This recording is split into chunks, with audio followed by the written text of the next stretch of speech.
Bienvenue à cette édition rétrospective de la semaine du Journal de la Ville que nous vous convions de suivre avec beaucoup d'intérêt.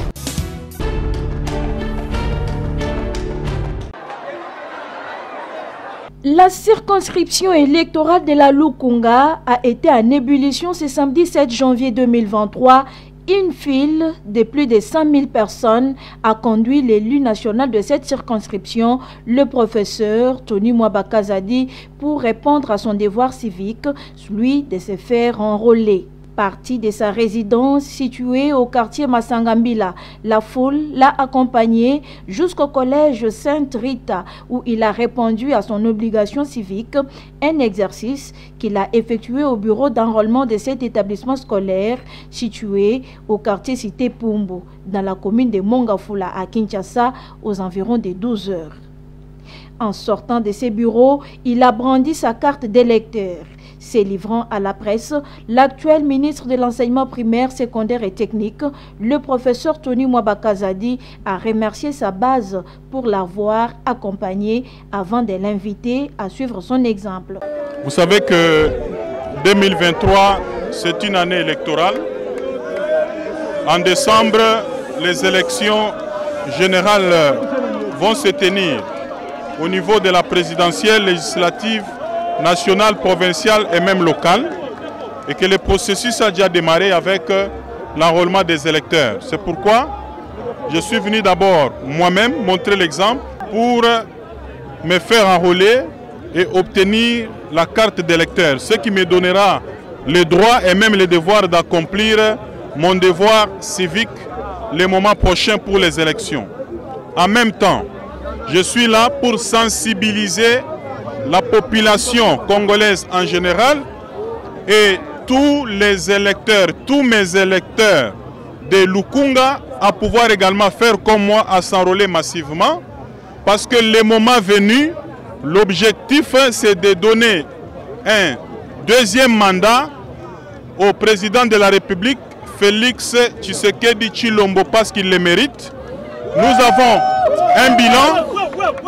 Et même dans le cadre de notre sous-secteur de l'EPST, pour la gratuité, les parents sont prêts à dire merci au chef de l'État et ce remerciement va se matérialiser dans les urnes. La base a refusé de le quitter. Il était obligé de s'offrir un bain de foule dans la salle polyvalente de la paroisse Sainte-Rita, où il a livré un message de remerciement et de solliciter le suffrage de toute la population en général et de la Lukunga en particulier pour voter le 20 décembre 2023 le candidat Félix Antoine Tshisekedi.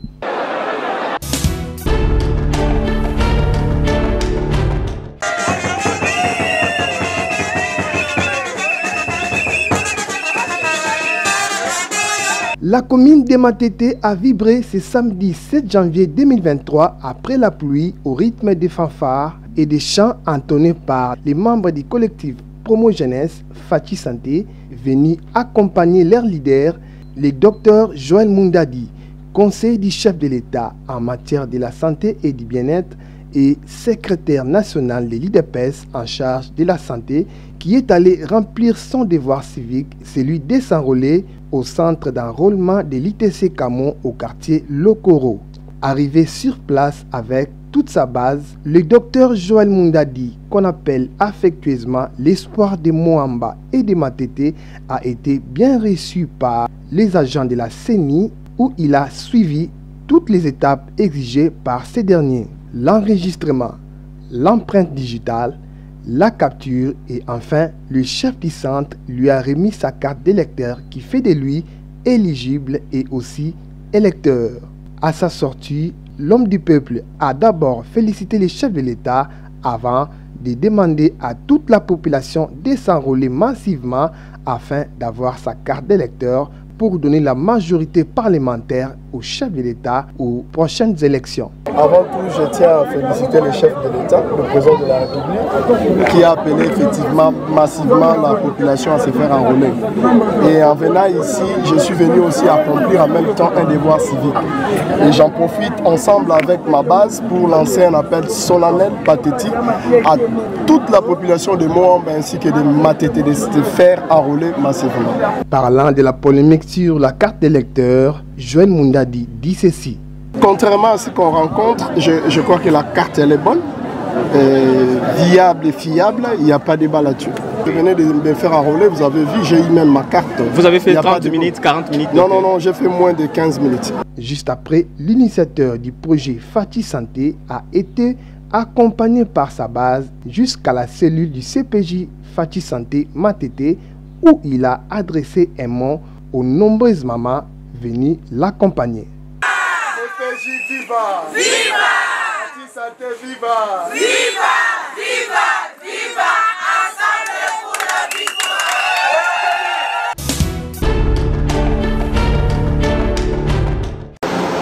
En début d'après-midi de ce 6 janvier 2023, un gros porteur des forces aériennes turques atterrit à l'aéroport international de Goma. C'est dans le cadre de la collaboration congolo-turque.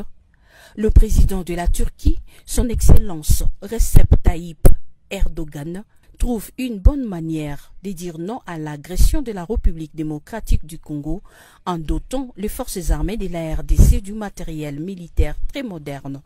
C'est pour améliorer les conditions des soldats loyalistes sur les lignes de front. Le commandant d'Algique, représentant personnel du président turc, les a remis au gouverneur de la province du Nord Kivu.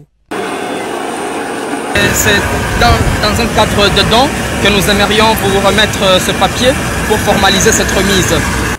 Au nom du commandant suprême des forces armées de la République démocratique du Congo et de toute la hiérarchie militaire, le lieutenant-général Constant Dumakongwa, gouverneur de la province du Nord Kivu, a réceptionné cette donation. Au nom du gouvernement congolais, au nom du ministre de la Défense nationale, et nous remercions en leur nom le gouvernement turc, son Excellence Tayyip Erdogan, pour ces dons, à son homologue, le président de la République du Congo, son Excellence Antoine Tshisekedi.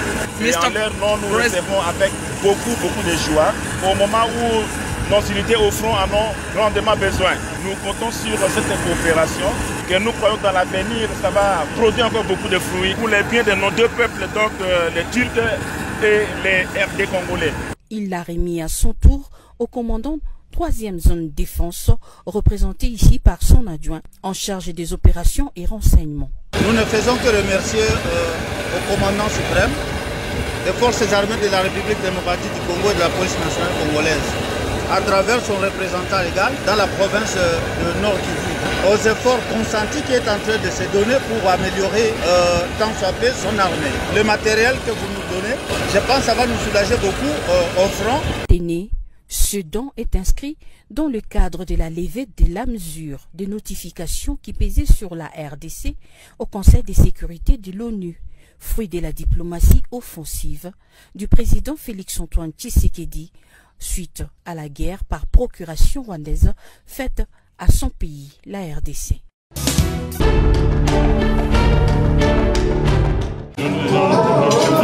Au revoir l'année 2022 et bienvenue à l'année 2023 à la Maison de la Laïcité de Kinshasa MLK où une cérémonie d'échange de vœux était organisée ce samedi 7 janvier 2023 entre militants laïcs et ses partenaires placés sur les perspectives 2023, place et rôle du mouvement laïque congolais.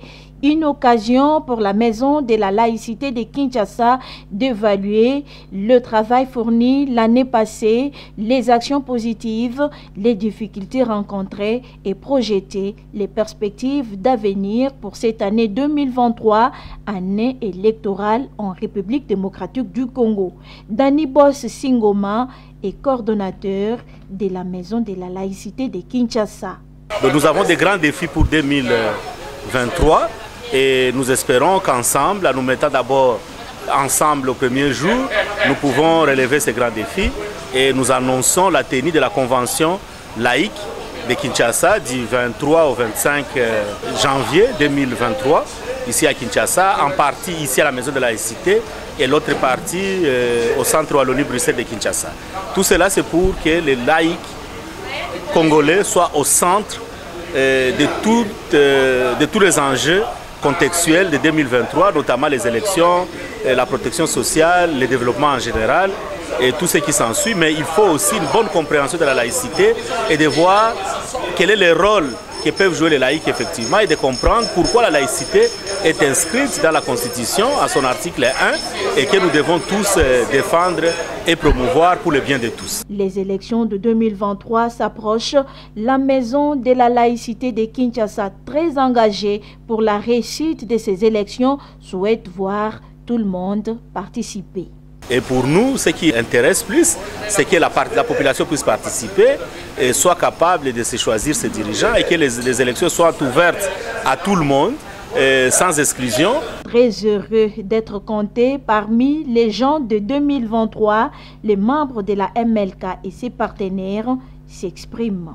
J'encourage la communauté congolaise de s'imprégner massivement à la vision de la MLK, comprendre que la MLK, c'est pour aider la communauté. C'était également un moment d'échange des cadeaux, partage d'un verre, et c'est dans une ambiance bon enfant et heureuse année 2023 à la MLK.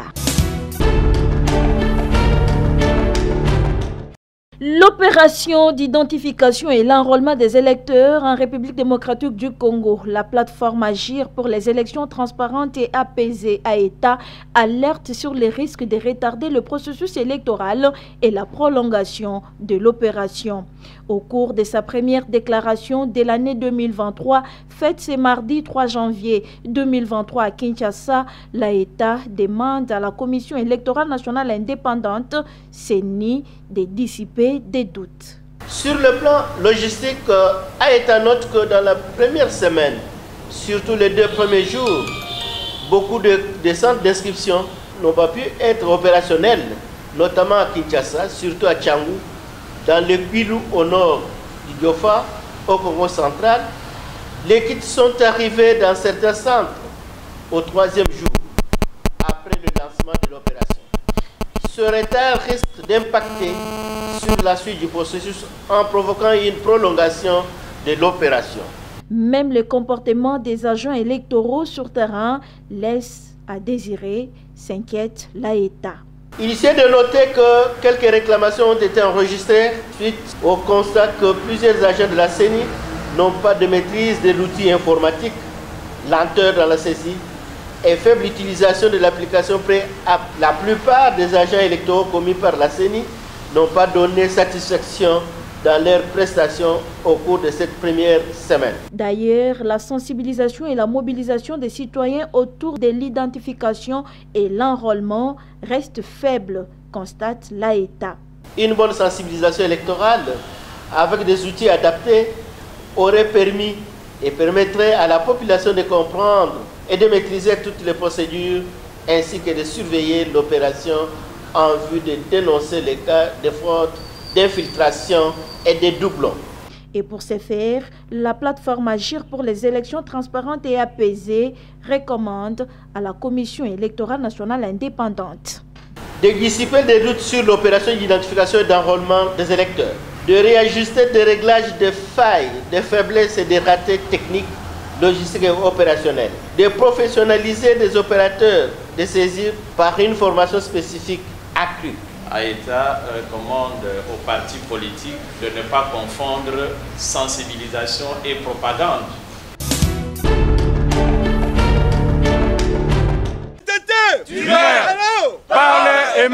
Réunis en Assemblée générale extraordinaire ce vendredi 6 janvier 2023 pour évaluer l'engagement du gouvernement de la République par rapport aux accords signés avec le bon syndical de l'EPST. Au terme des travaux de la commission paritaire gouvernement bon syndical, l'intersyndicale des syndicats des enseignants de l'EPST demande au ministre des Finances Nicolas Kazadi délibérer en ayant 48 heures à dater de ce vendredi 6 janvier les dossiers de l'EPST relatifs à la mise en œuvre effective de la gratuité de l'enseignement. Leur déclaration. Tous les dossiers relatifs à la mise en œuvre effective de la gratuité de l'enseignement sont injustement bloqués par le tout-puissant ministre des Finances, à savoir réajustement de la prime de gratuité des enseignants du primaire sur toute l'étendue du territoire national depuis les mois d'août, septembre, octobre, novembre et décembre 2022. Prime d'encadrement de la paie des agents et cadres des services centraux de l'EPST, octobre, novembre et décembre 2022. Prime pour fonction spéciale et d'itinérance allouée aux inspecteurs de l'EPST. Au regard de la mauvaise foi du gouvernement de la République en général et du tout-puissant intouchable ministre des Finances Nicolas Kazadi, qui tient toujours à saper la gratuité de l'enseignement primaire, vision chère de son Excellence Monsieur le Président de la République, chef de l'État, de manière à troubler la paix sociale en milieu scolaire durant cette année électorale 2023, l'intersyndicale des syndicats des enseignants de l'EPST a décidé ce qui suit. Que les enseignants reprennent le cours ce lundi 9 janvier 2023. Demande au ministre des Finances de libérer sans délai tous les dossiers de l'EPST évoqués en ayant 48 heures à dater de ce vendredi 6 janvier 2023. À défaut par le ministre des Finances de s'exécuter, l'intersyndicale de l'EPST demande à tous les enseignants, services centraux, inspections, bureaux gestionnaires et écoles de se présenter le mardi 10 janvier 2023 au ministère des Finances pour un sit-in et éventuellement pour des grandes décisions qui s'en suivraient.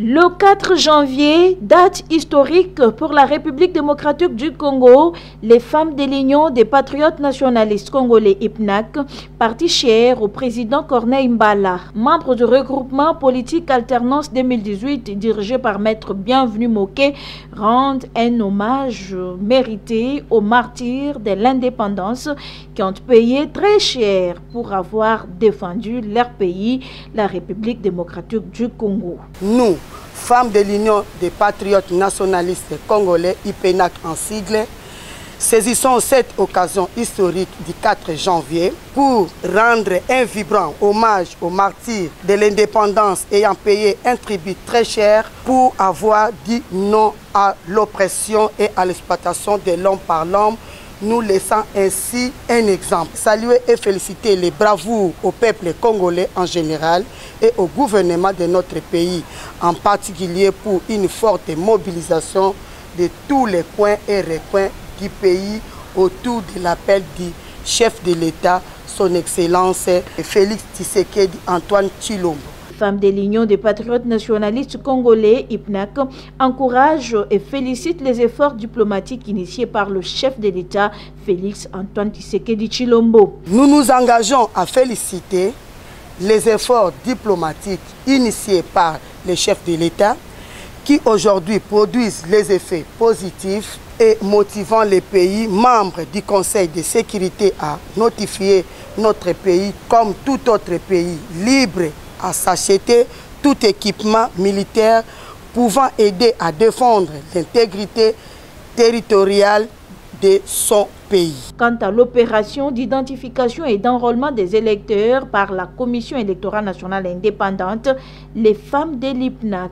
Nous encourageons tous les Congolais et Congolaises à bien vouloir s'enrôler massivement pour obtenir leur nouvelle carte d'électeur qui leur permettront à se présenter aux élections générales de 2023 pour voter les dirigeants qui nous amèneront à un Congo digne, paisible, fort, prospère et uni. Partant de cette problématique, nous nous réservons des droits quant à la participation du parti à la compétition électorale 2023 et à présenter à l'opinion tant nationale qu'internationale, notre candidat présidentiel dans les jours qui suivent.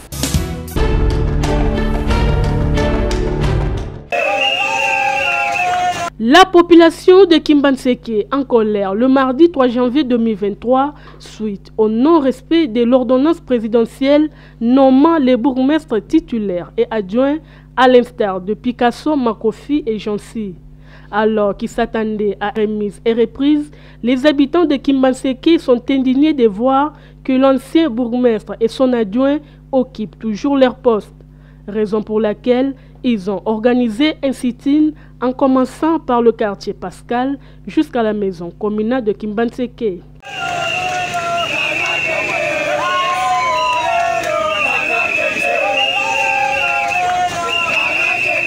Mobilisés comme un seul homme, les habitants de Kimbanseke refusent catégoriquement la violation des lois dans leur contrée et ne souhaitent qu'une seule chose, l'exécution de l'ordonnance présidentielle. Dans un état de droit, c'est le respect des lois.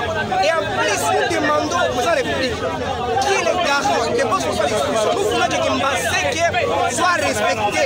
Et nous refusons, nous ne voulons pas la violation dans notre pays. Comment est-ce que, dans un état de droit, le président de la République a pris l'ordonnance nommant Madame Picasso comme bourgmestre? Mais vous avez remarqué que non, personne qui a pris l'ordonnance, on ne fait pas exécuter dans cet état. Et nous, la jeunesse, nous disons non. zongisela biso ye abanda musala na ye tosengi na yo osala ete mama Picasso zongela musala na ye biso pe peuple ya Kimbanseke tokende kosangole foto vote yo. La population de Kimbanseke prévoit une série de marches jusqu'à ce que l'ordonnance du chef de l'État soit respectée.